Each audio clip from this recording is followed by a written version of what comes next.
Hello friends, आप देख रहे हैं समय डिजिटल। मैं हूं आपके साथ रवीश और आज हम बात करेंगे स्वामी प्रसाद मौर्य की और ये जानने की कोशिश करेंगे कि स्वामी प्रसाद मौर्य जो है बार बार ऐसे बयान क्यों देते हैं जो कि अखिलेश यादव के लिए प्रॉब्लम खड़ी कर देते हैं। इसके बारे में मैं आपको डिटेल से बताऊंगा, लेकिन आपने अगर अभी तक हमारे चैनल को सब्सक्राइब नहीं किया है तो चैनल को सब्सक्राइब कर लीजिए, बेल आइकन को दबाना ना भूलिए ताकि सबसे पहले नोटिफिकेशन दोस्तों आप तक पहुंचे। और अगर आपको वीडियो अच्छा लगता है तो इसको शेयर करिए अपने दोस्तों के साथ। चलिए तो बात करते हैं दोस्तों स्वामी प्रसाद मौर्य की। तो जैसा कि आप जानते हैं कि समाजवादी पार्टी के नेता स्वामी प्रसाद मौर्य विवादित बयान देते रहते हैं और इस बार उन्होंने एक बार फिर से विवादित बयान दे दिया है जो कि अखिलेश यादव के लिए गले की हड्डी बन सकता है। स्वामी प्रसाद मौर्य ने हिंदू धर्म को धोखा करार दे दिया है। तो जैसा कि आप जानते हैं कि स्वामी प्रसाद मौर्य कुछ ना कुछ कहते रहते हैं। रामचरितमानस के बारे में भी उन्होंने टिप्पणी की। उन्होंने कहा कि रामचरितमानस के कुछ पन्ने जो है उनको फाड़ देने चाहिए, उसको लेकर भी काफी ज्यादा विवाद हुआ था।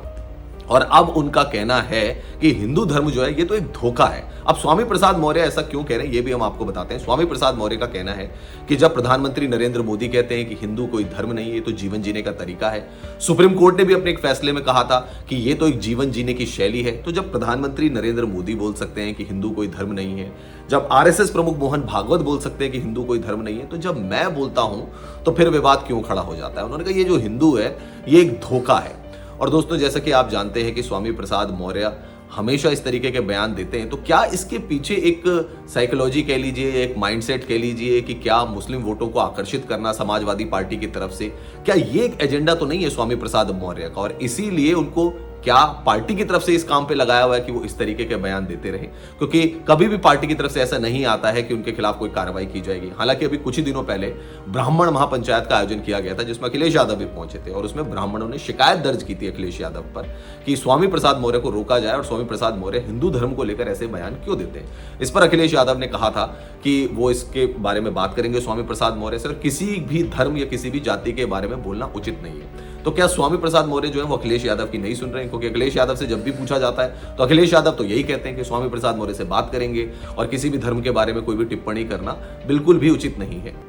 लेकिन हम देखते हैं कि कुछ दिनों के बाद फिर स्वामी प्रसाद मौर्य जो है एक नया टॉपिक लेकर आ जाते हैं और सनातन धर्म हिंदू धर्म पर जो है आक्रमण करते हैं या विवादित टिप्पणी देते हैं। जैसे कि इस बार कह रहे हैं कि हिंदू जो शब्द है वो तो एक धोखा है और इसके बारे में तो बाकी सारे लोग भी बोलते हैं, लेकिन जब वो बोलते हैं तो फिर कुछ ना कुछ विवाद खड़ा हो जाता है, जैसा कि इस बार भी समझ में आ रहा है। तो क्या ये भी हो सकता है कि पार्टी की तरफ से उनको कहा जाता हो कि भाई आप बोल लीजिए और पार्टी से जब पूछा जाता है या पार्टी प्रमुख से जब पूछा जाता है तो वो कहते हैं कि इनके खिलाफ कुछ एक्शन लेंगे या इनके बारे में कुछ बात करेंगे या इनको समझाया जाएगा, लेकिन धरातल पर ऐसा होता हुआ नजर नहीं आता है। एक चीज जो कि आपको समझनी पड़ेगी कि बार बार एक ही शख्स जो कि आया है दूसरी पार्टी से, बहुजन समाज पार्टी से समाजवादी पार्टी को उन्होंने ज्वाइन किया था, वो जानबूझकर ऐसे शब्दों का इस्तेमाल करते हैं। तो क्या इसके पीछे एक सोची समझी रणनीति है समाजवादी पार्टी की भी कि स्वामी प्रसाद मौर्य से ऐसा बुलवाया जाए तो जो ध्रुवीकरण है, जो पोलराइजेशन है, उसमें जो मुस्लिम वोट हैं वो समाजवादी पार्टी के पास ही रहे, उनके साथ ही बने रहे। लेकिन अगर लंबी उसकी बात की जाए, रणनीति की बात की जाए, तो शायद इसमें नुकसान भी हो सकता है क्योंकि इससे जो एक बड़ा मतदाता वर्ग है यानी कि हिंदू मतदाता वर्ग है वो समाजवादी पार्टी से नाराज भी हो सकता है और इसका खामियाजा समाजवादी पार्टी ने पिछले लोकसभा चुनाव में और इस बार के विधानसभा चुनाव में भी उठाया था। खैर दोस्तों, आपको क्या लगता है, क्या स्वामी प्रसाद मौर्य जो ये बयान देते रहते हैं बार बार सोची समझी रणनीति के तहत देते हैं या आपको लगता है कि उनकी आदत में शुमार हो चुका है? जो भी आपको लगता है कमेंट सेक्शन पर जाकर कमेंट जरूर करें और अगर आपको वीडियो पसंद आया तो उसे लाइक करें, जितना ज्यादा हो सके शेयर करें।